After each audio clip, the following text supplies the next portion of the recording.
আজি লাচিতৰ ঘৰত যাম। লাচিতৰ মানে কালি এক্সাম আছে, মানে কালি ইণ্টাৰভিউ আছে। আমি মানে গুঢ়া চলিকেইটা অলপ আশীৰ্বাদ দি আহোঁ আৰু কিন্তু যাতে কালি এক্সামটো ভাল হয় সেইকাৰণে কলম এটা লৈ যাম, বেলেগ একো নলওঁ। এৰপে লওঁ কলমটো, কলম এটা লওঁ এৰপে। এইটো দোকানী কলম দিলোঁ লাচিতক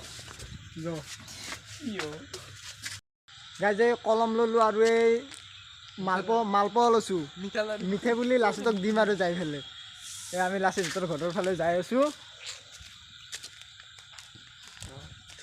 হুল আৰু তোৰো এক্সাম আছে হপাই দেখোঁ। গাইজিৰ মেট্ৰিক পৰীক্ষা চলি আছে, শেষ নেকি? এতিয়া আমি যাই আছোঁ লাচিতৰ ঘৰত। এয়া মিঠে চিঠে কলম চলম লৈ আহিছোঁ।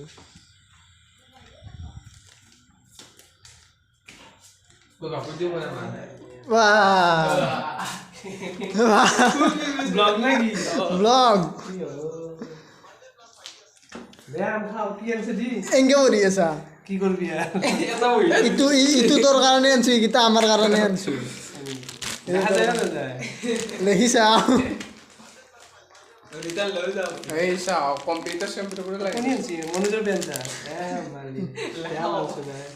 এই দোকানৰ বে আনছো পবানে দি হেঁচি। অঁ এতিয়া পৰীক্ষা চৰীক্ষা ভালকৈ দিবি। এটা তই খা, এটা মই খাওঁ। এটা মই খা, এটা ই খাব আৰু তই দুটা খাইছা।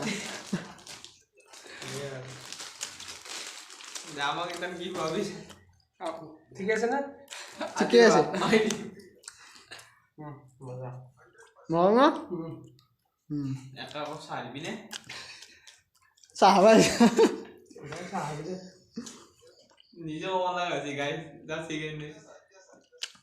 কালি কি হৈছে পৰীক্ষা?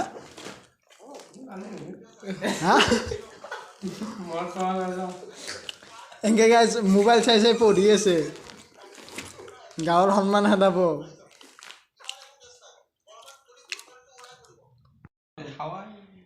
এই লাচিতে গাইজ সেজুৰ ৰান্ধিছে খাবৰ কাৰণে। এয়ে আৰু দে সেজুৰ খালোঁ, এতিয়া যাওঁ আৰু ঘৰত। গাইজ আজিৰ ভিডিঅ'টো মানে বেছি দীঘল নকৰিলোঁ, এইখিনিয়ে আছিল। লাচিতৰ কালি ইণ্টাৰভিউ আছে, আপোনালোকে আশীৰ্বাদ কৰিব যাতে সিৰ এক্সামটো ভাল হয়। আজিলৈ এৰিলোঁ, বাই বাই।